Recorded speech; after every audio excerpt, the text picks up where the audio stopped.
Meus irmãos, mais uma vez saúdo a cada um com a graça e a paz do nosso Senhor e Salvador Jesus Cristo. Convido a igreja a abrir as Sagradas Escrituras no Evangelho de Marcos, capítulo 7. Evangelho de Marcos, capítulo 7, iremos ler dos versículos 24 ao 30.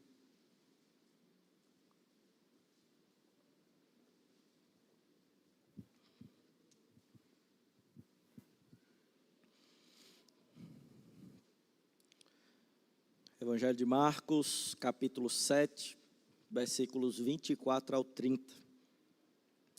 Diz assim o texto sagrado: Levantando-se, partiu dali para as terras de Tiro e Sidom. Tendo entrado numa casa, queria que ninguém o soubesse.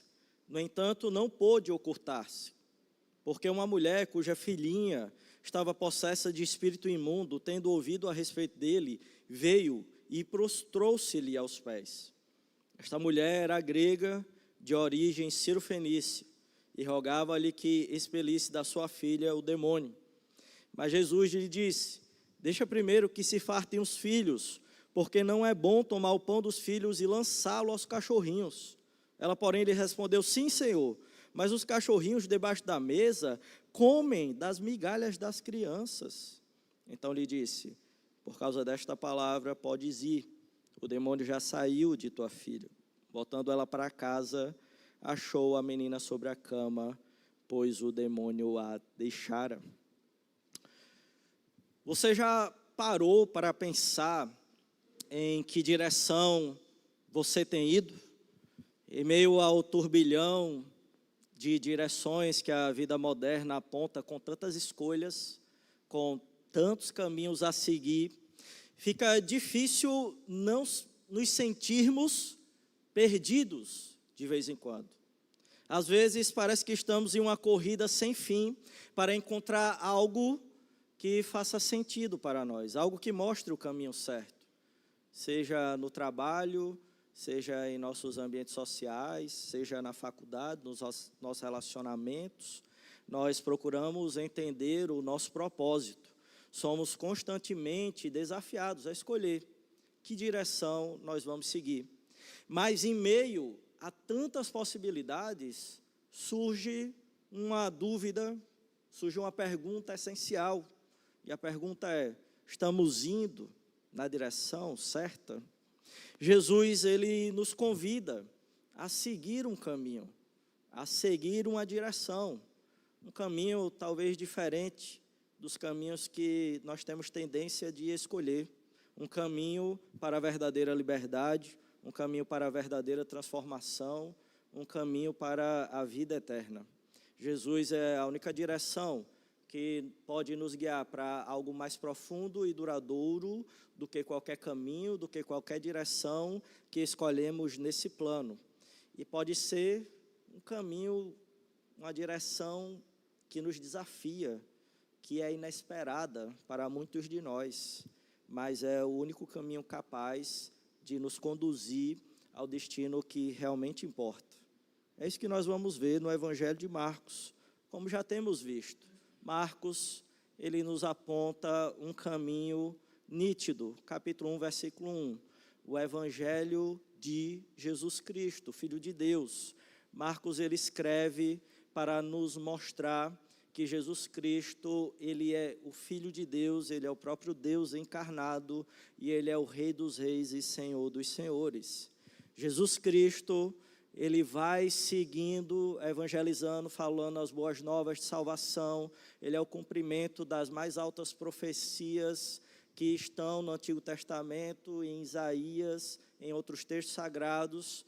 E apesar disso, apesar de os milagres, a expulsão de demônios autenticarem quem ele é e a palavra que ele está trazendo, ainda assim, ele encontra enorme oposição, apesar de, ao mesmo tempo, encontrar aceitação, selecionar discípulos, selecionar apóstolos que vão segui-lo. Ele ainda encontra resistência que nós vimos já no domingo passado, nos versículos anteriores, vimos do capítulo 7, que há uma resistência, principalmente por parte dos líderes religiosos, fariseus e escribas, pessoas que representariam pastores, presbíteros, professores de EBD da nossa época, em quem nós temos a certeza que estão com a palavra de Deus e com a verdade, mas muitas vezes não é isso que acontece. Essas pessoas, elas podem não estar entendendo o que realmente contamina. E Jesus, diante dessa resistência que ele vê na liderança dos judeus, ele então resolve ir para outro lugar. Ele resolve ir para um lugar distante de Israel. Ele é direcionado diante dessa resistência que é encontrada do Evangelho, ele parte para outras direções. E nós vamos ver que essas direções que Jesus ele toma são direções para locais improváveis e são direções para as pessoas que realmente necessitam de ouvir o Evangelho. Então, veja aí comigo a seguinte tese que iremos defender, que o Rei Jesus, ele é direcionado diante da resistência ao Evangelho. E a primeira direção que nós vamos ver é que Jesus, dos versículos 24 e 25 do capítulo 7, ele parte dali para locais improváveis de aceitação ao Evangelho. E esses locais, eles são improváveis justamente pelo versículo 1, onde já diz, quer dizer, versículo 24, que diz, levantando-se, partiu dali para as terras de Tiro e Sidom. Então, Jesus, ele parte dali, da Galileia, ele parte do início do seu ministério em Cafarnaum, e ele vai para regiões agora distantes, ele já foi outra vez, ele já foi lá no capítulo 5, ele já foi para uma região distante em Decápolis, em Gerasa, uma região de gentios, mas essa região de Tiro e Sidom agora é um pouco diferente, porque vai apresentar uma realidade que nós não vimos lá. Mas já mostra que Jesus ele está disposto a ir até nos locais que os judeus eles não esperavam que o Messias aparecesse, para locais considerados impuros, para locais onde não existia judeus, mas existia uma maioria e uma dominação de gentios, que só por ser gentios, como já vimos, eram considerados pessoas impuras, ao ponto de os judeus lavarem as mãos ao entrar em contato com essas terras. Então Jesus mostra que, na verdade, ele vai para o local considerado de contaminação para os líderes de Israel, e ele vai justamente porque quem resiste ao Evangelho são as pessoas que são orgulhosas, estão cheias de si, cheias de entendimento, acham que entendem o que é puro e o que é impuro, mas na verdade o Evangelho de Marcos está mostrando para nós que muitas vezes essas pessoas não sabem e não entendem o que realmente está na frente delas, que é o próprio Senhor e Salvador Jesus Cristo. E aí então Jesus ele levanta-se, versículo 24 ainda diz assim, tendo entrado numa casa, queria que ninguém o soubesse, no entanto não pôde ocultar-se. Então Jesus ele vai para a região de Tiro, para a região de Sidom, que ficava um pouco distante de Jerusalém, da Galileia, era uma região gentia, uma região considerada impura, e ele faz algo que a gente vê nos versículos anteriores também, no versículo 17, por exemplo, no contraste que acontece entre a multidão, ou seja, o pessoal que está fora, que não está próximo de Jesus, e a partir do momento que os discípulos eles não entendem o que Jesus está falando, ele vai para dentro, ele vai para casa, ele vai para um local mais pessoal, assim como acontece quando ele chega nessa região gentia. Ele vai e ele entra para casa, um ambiente de privacidade, um ambiente de relacionamento pessoal, um ambiente que é para aqueles que querem se aproximar e entender quem é Jesus e ter um relacionamento com Jesus. Jesus, ele tinha a intenção de entrar ali para que ninguém soubesse. Esse era o desejo dele. Mas o que é que acontece? Ele não pode se ocultar. Na verdade, uma tradução opcional seria: ele não pode ser passado despercebido.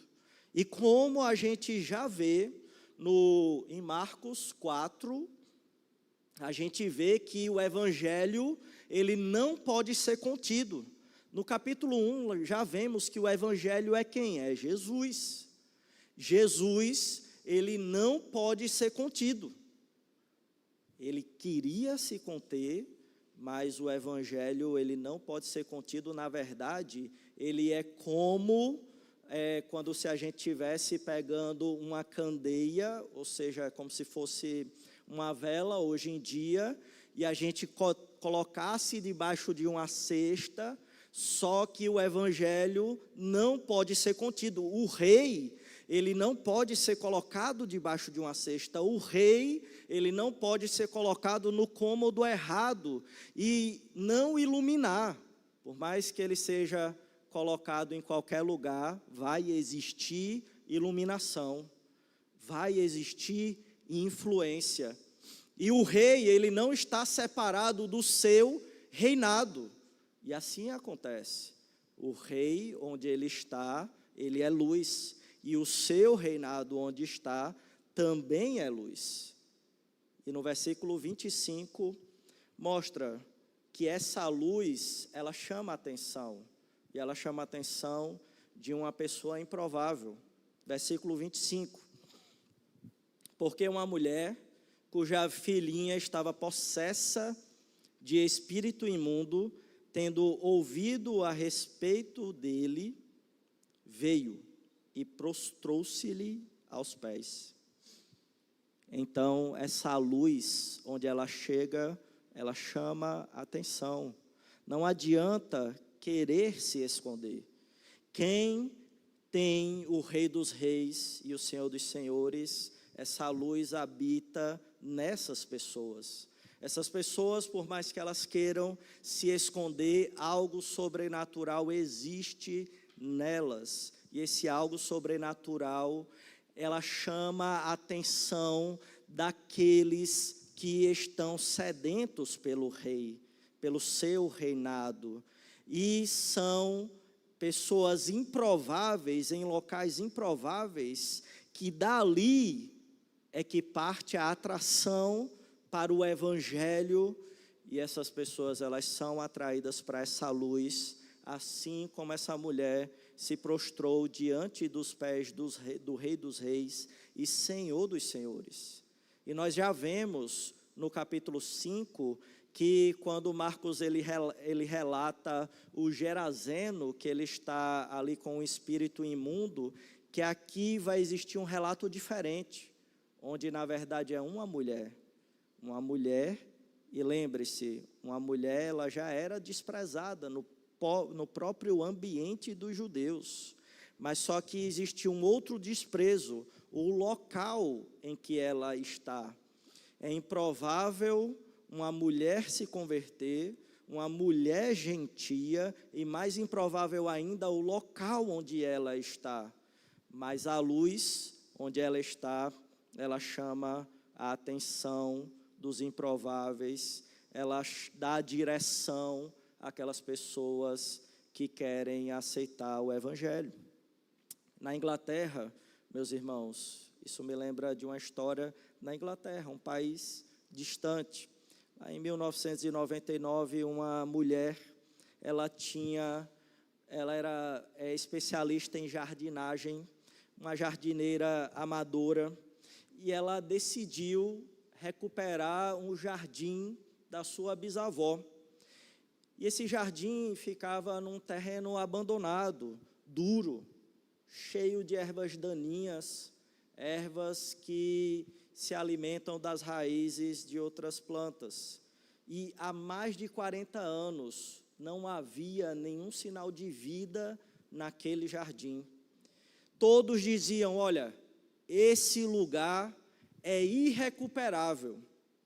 Mas essa mulher chamada Jenny acreditou no potencial que estava escondido naquele jardim.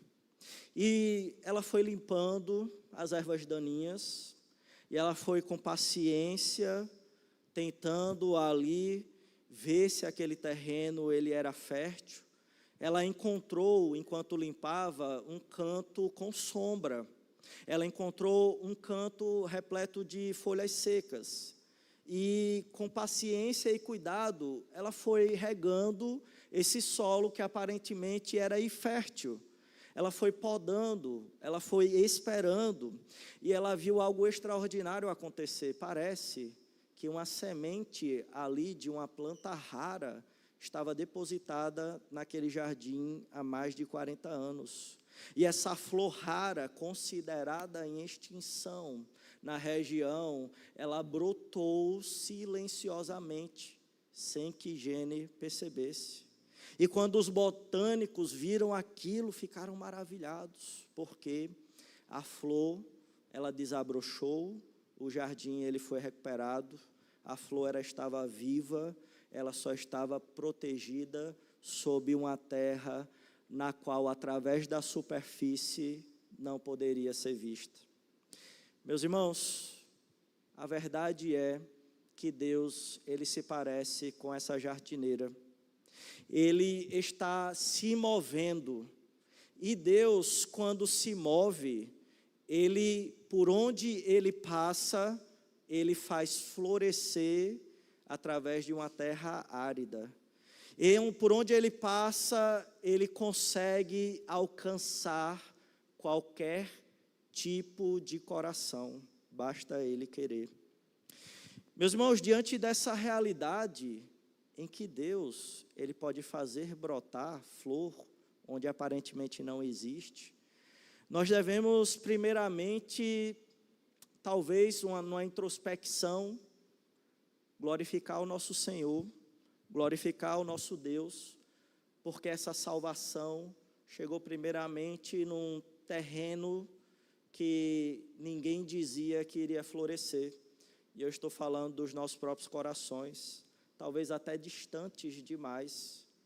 Talvez, eu não sei como foi a sua conversão, mas eu espero que você tenha essa sensação hoje, de que existe um privilégio, e que Deus, assim como esse jardineiro, essa jardineira, ele esperou com paciência, e ele aguardou o momento certo para que o evangelho ele fosse apresentado a mim e a você. Não só isso, diante dessa realidade, nós não devemos então, já que Deus teve paciência com cada um de nós, misericórdia com cada um de nós, que as pessoas até duvidaram, talvez da sua conversão, talvez da minha conversão, mas nós não podemos pensar que alguém está longe demais, está ruim demais, está seco demais o terreno, para que seja alcançado pelo próprio Deus. Porque o nosso Deus, ele atravessa fronteiras, ele faz milagres, e a graça dele é suficiente para alcançar qualquer um e para transformar o coração de qualquer um.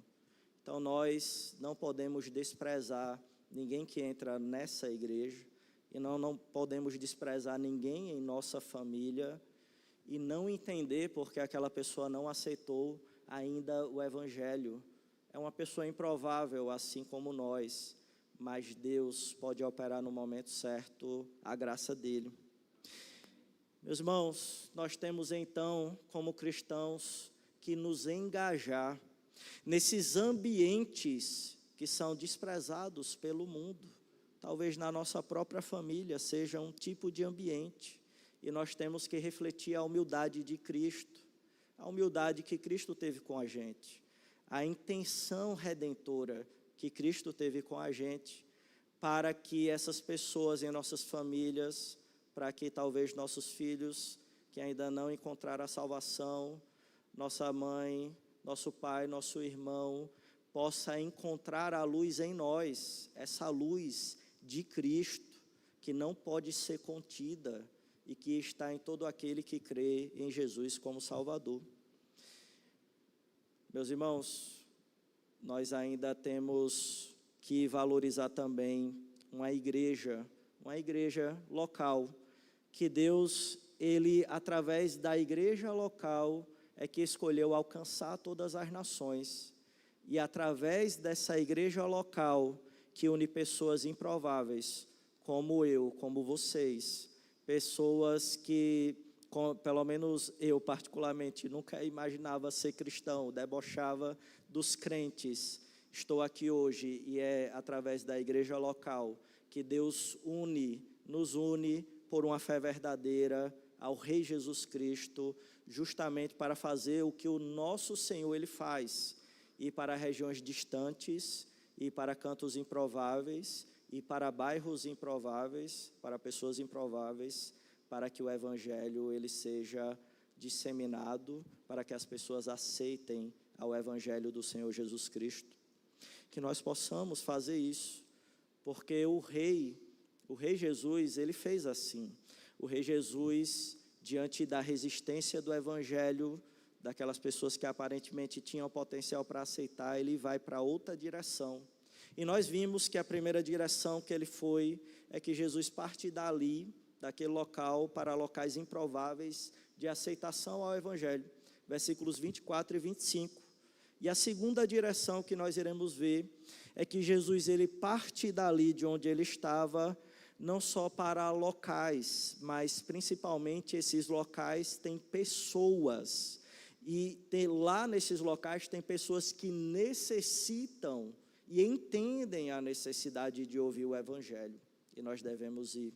Versículos 26 ao 30, acompanhe comigo na sua Bíblia, diz assim, versículo 26, esta mulher era grega, de origem cirofenícia, e rogava-lhe que expelisse da sua filha o demônio.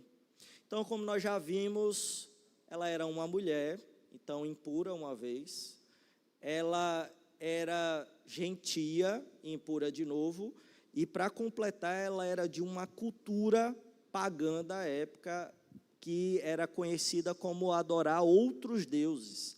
Então, ela era, digamos assim, triplamente contaminada nos olhos dos judeus. Era uma pessoa totalmente improvável, mas ela, ao ouvir que Jesus estava ali, que a luz das nações estava ali, ela foi e ela rogou, e ela não fez um pedido de qualquer jeito, mas insistentemente assim ela fez. É isso que nós vemos através do tempo do verbo rogava-lhe. E ela rogou para que Deus chegasse com a cura, com o exorcismo na sua filha. Versículo 27 diz o seguinte ainda. Mas Jesus lhe disse, deixa primeiro que se fartem os filhos, porque não é bom tomar o pão dos filhos e lançá-lo aos cachorrinhos. Então, essa mulher parece, pelo texto aqui, que entendeu o Evangelho e entendeu a necessidade, porque ela vai nessa direção. Mas o texto ainda vai provar mais ainda que de fato ela entendeu. Porque Jesus desafia a fé dela. Jesus diz, olha, a prioridade é outra. Entendeu? A prioridade não é o seu povo. E perceba que o autor, ele não diz nas bocas de Jesus que existe uma exclusão. Mas Jesus só está falando uma prioridade de ordem. Primeiro uma coisa, depois outra. E Jesus diz, a prioridade é que se fartem os filhos. Se a gente lembrar do capítulo 6, Jesus ele realizou um milagre, vocês lembram? Jesus realizou um milagre da multiplicação dos pães.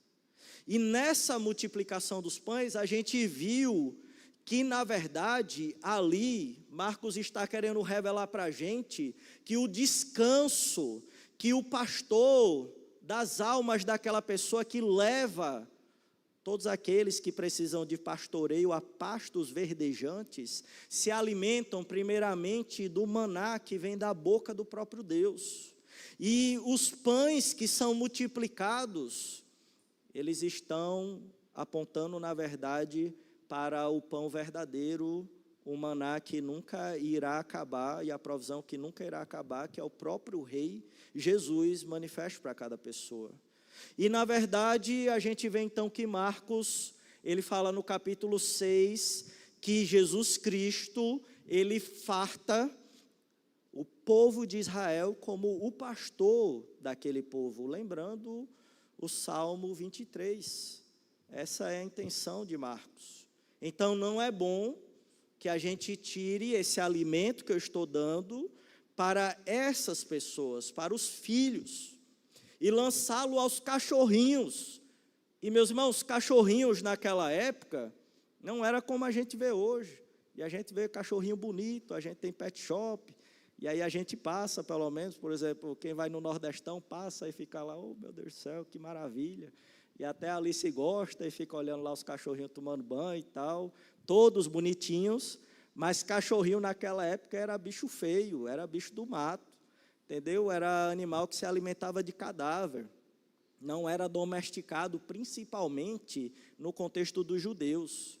Então, os judeus, eles viam esses animais como impuros, e aí Jesus está suavizando a impureza, só para não humilhar demais, não está falando cachorro ou cachorra, mas está falando cachorrinhos, entendeu? Então, não faz sentido eu fartar você, porque a prioridade é que eu sou o pastor de uma nação e eu vim prioritariamente para essa nação.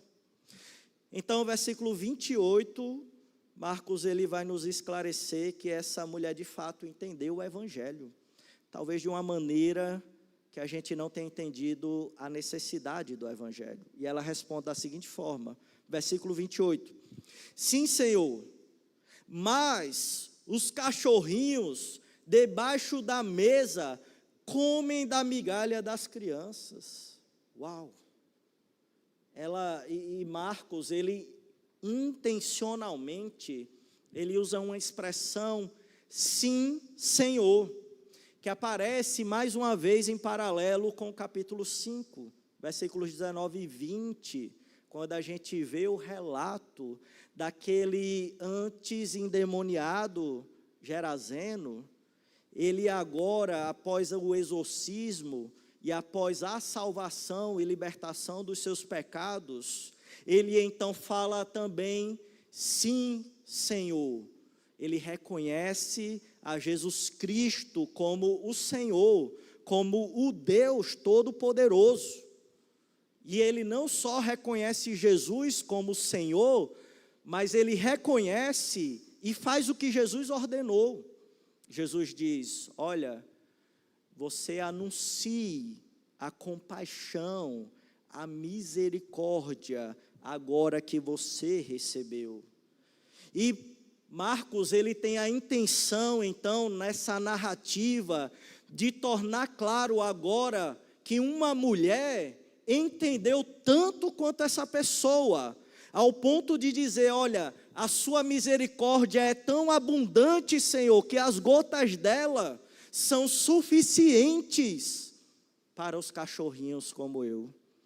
Então ela se coloca na posição de humilhação, ela não nega o que Jesus Cristo falou, mas diz de baixo para cima, ou seja, eu sei que a prioridade é essa, mas se uma migalha, ela transborda da mesa, essa gota da graça e da misericórdia do Rei Todo-Poderoso é suficiente para fartar o cachorrinho. Então, essa mulher entendeu completamente a necessidade do Evangelho. E isso impressiona o Rei dos Reis e Senhor dos Senhores. Que ele diz, versículo 29, então lhe disse Jesus, por causa desta palavra, podes ir, o demônio já saiu da tua filha. E veja quão poderoso é Jesus, porque até o momento da narrativa de Marcos, a gente não viu Jesus, por uma palavra, a uma distância enorme, fazer alguma coisa. Mas Marcos estava enfatizando o toque, estava enfatizando a presença de Jesus, estava enfatizando que Jesus precisaria estar ali. E parece agora, na verdade é muito claro, que a palavra de Jesus é suficiente para transformar qualquer pessoa. Então Jesus, ele não precisa estar fisicamente num lugar. É isso que Marcos nos alerta aqui. Ele não precisa estar presente para que algo aconteça, mas a sua palavra, ela precisa estar presente. E versículo 30 diz assim: partindo ela para casa, achou a menina sobre a cama, pois o demônio a deixara. E Marcos, ele faz um jogo de linguagem aqui, e ele usa a mesma palavra que é traduzida aqui, sobre, e ele coloca lançada. E pela narrativa, ele usa a mulher cirofenícia, ela diz que os cachorrinhos se alimentam das migalhas lançadas. E de fato, isso aconteceu.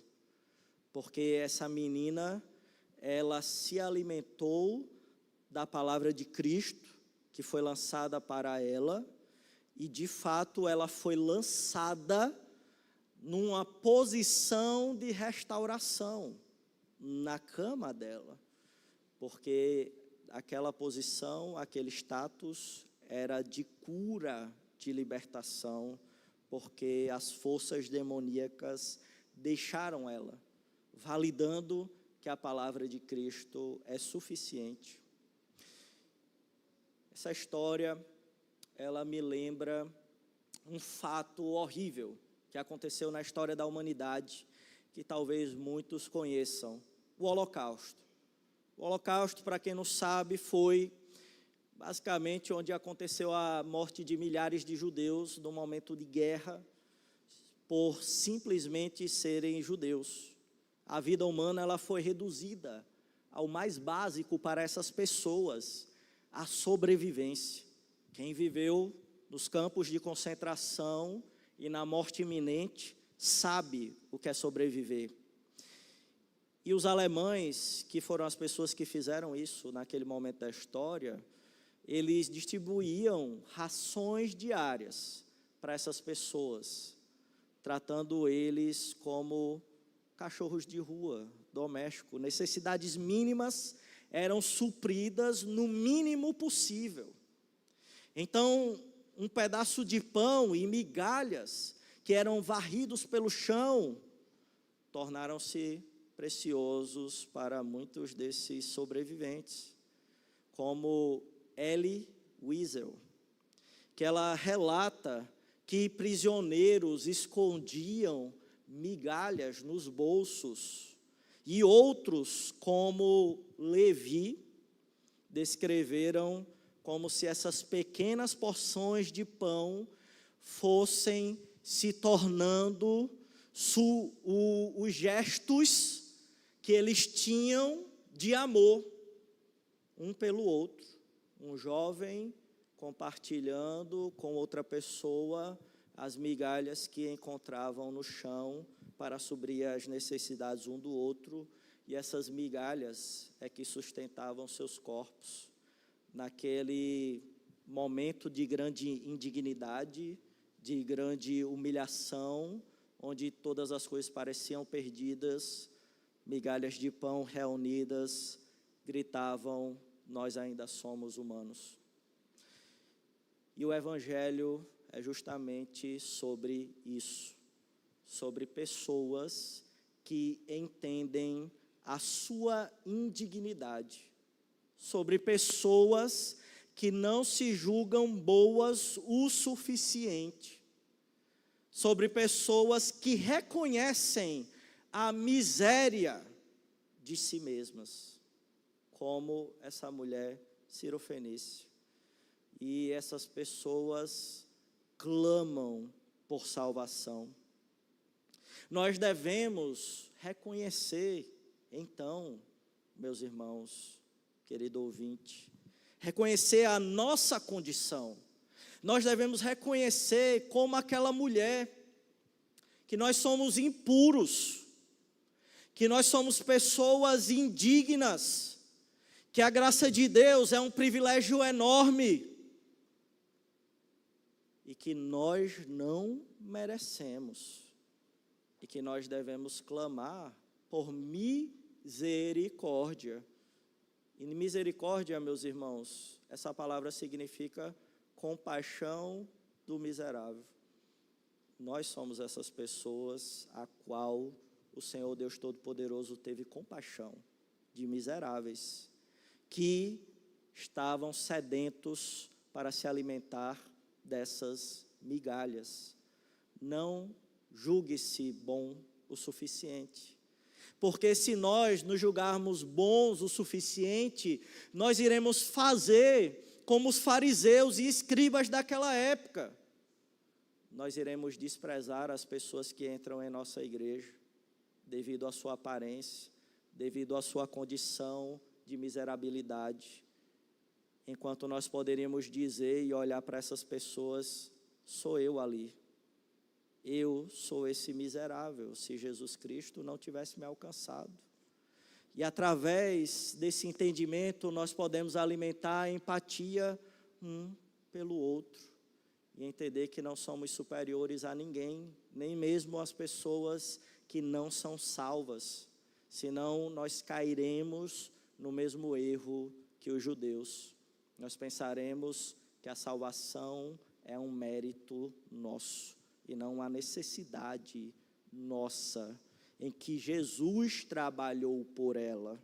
E assim Jesus fez na vida dessa mulher. Nós, ao sabermos disso, devemos entender que se a graça de Deus, ela é extremamente necessária para qualquer pessoa, que nós somos essas pessoas miseráveis e pecadoras, então nós temos diante disso que ter uma chama que arde em nosso coração.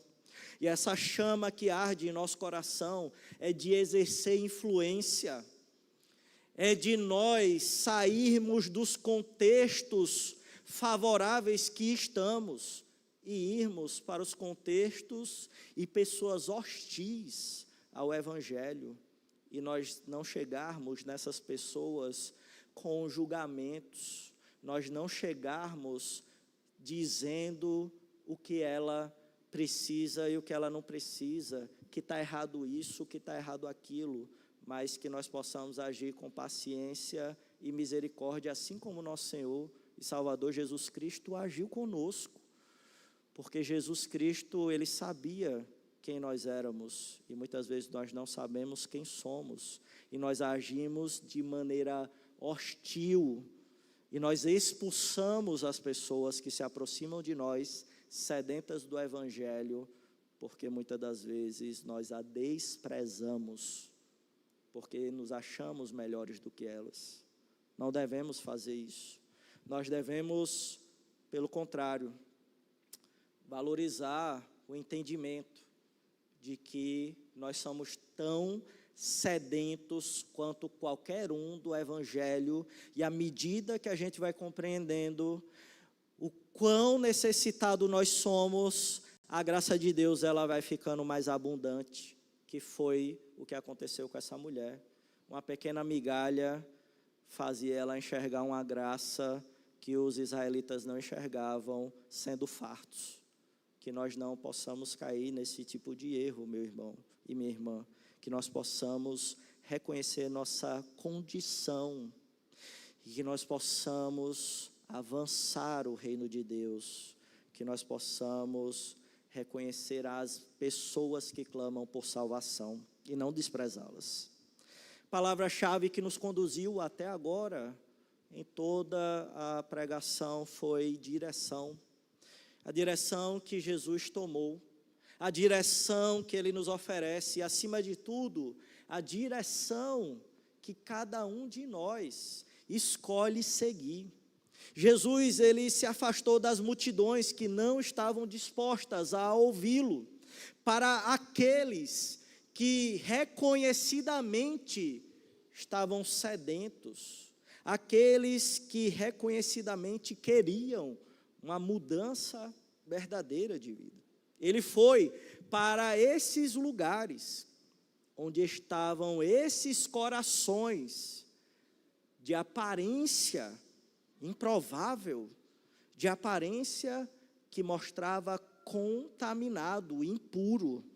Mas Jesus, Ele sabia que ali estava a oportunidade de alcançar aqueles que estavam prontos para receber a transformação. E nós também podemos ser uma dessas pessoas. Jesus, Ele não está procurando um grupo específico de pessoas. Ele veio para todos aqueles que ouvem as suas palavras e responde em arrependimento, dizendo: eu sou pecador, eu sou miserável e eu sou necessitado da sua graça. A direção de Cristo, ela pode parecer inesperada, mas é a direção, é a única direção que traz salvação para cada um de nós, e que nós possamos ser essa luz, aqueles que reconheceram que já são, e que são alvos, que são recipientes dessa graça, que nós possamos também, assim como Jesus Cristo, através da palavra de Cristo, alcançar todos aqueles que necessitam, que nós possamos ser luz para todas as pessoas que se encontram sedentas aí fora, e que nós possamos trazer a direção do progresso do reino de Cristo a cada pessoa, que a nossa igreja, ela seja essa direção para este bairro. É isso, meus irmãos, vamos fechar os nossos olhos e agradecer ao nosso Deus. Feche seus olhos, vamos orar ao Senhor. Senhor, nós estamos aqui diante da sua presença e agradecemos imensamente a direção que o Senhor deu a cada um de nós. Nós agradecemos que o seu evangelho chegou em regiões gentias, em regiões de não-judeus, e através de cada pessoa que foi alvo da sua graça e se colocou em humilhação, o seu reino se expandiu de uma tal forma que chegou até os nossos ouvidos. A palavra de Cristo chegou até nós, e a tua palavra, Deus, quando ouvida em arrependimento, em reconhecimento de pecados, em reconhecimento da miserabilidade, ela transforma. E nós queremos te agradecer, Deus, por cada coração quebrantado e contrito, onde a palavra de Cristo encontrou guarida e florescimento. Deus, queremos também te agradecer, Deus, por todos aqueles irmãos que se esforçam e que procuram a santificação, todos aqueles que buscam a pureza e refletir essa luz que não pode ser contida do Evangelho, a cada membro dessa igreja que cresce cada dia mais, se examinando a si mesmo e vendo a profundidade do seu pecado, a profundidade da sua fraqueza, a profundidade, Deus, da sua incompetência. E diante dessa profundidade que o Senhor nos leva, nós vemos a grandeza da sua graça, e nós vemos a grandeza da sua luz, e nós conseguimos nos apropriar, Deus, desse poder que há em Ti, e que há na Tua palavra, e que há no Seu Santo Espírito, que o Senhor possa encorajar cada irmão que assim serve sacrificialmente a Ti, e que cada pessoa nessa igreja possa ser luz do Teu Evangelho para aquelas pessoas que estão sedentas e estão procurando o farol do teu reino aqui nesse mundo. Deus, encoraja cada um que se encontra abatido e perdido no caminho, aquelas pessoas que se encontram em fraqueza da sua identidade em Cristo. Renova hoje, Deus, renova hoje através da direção da tua santa palavra, da direção da palavra de Cristo, da migalha que foi oferecida para esse coração sedento, que se encontra sem alimento. Que o Senhor possa suprir como bom pastor essa pessoa, e a sua alma possa ser renovada, e a sua identidade em Cristo possa ser renovada, para seguir na verdadeira direção do Evangelho. É isso, Deus, que nós pedimos, em nome de Jesus. Amém.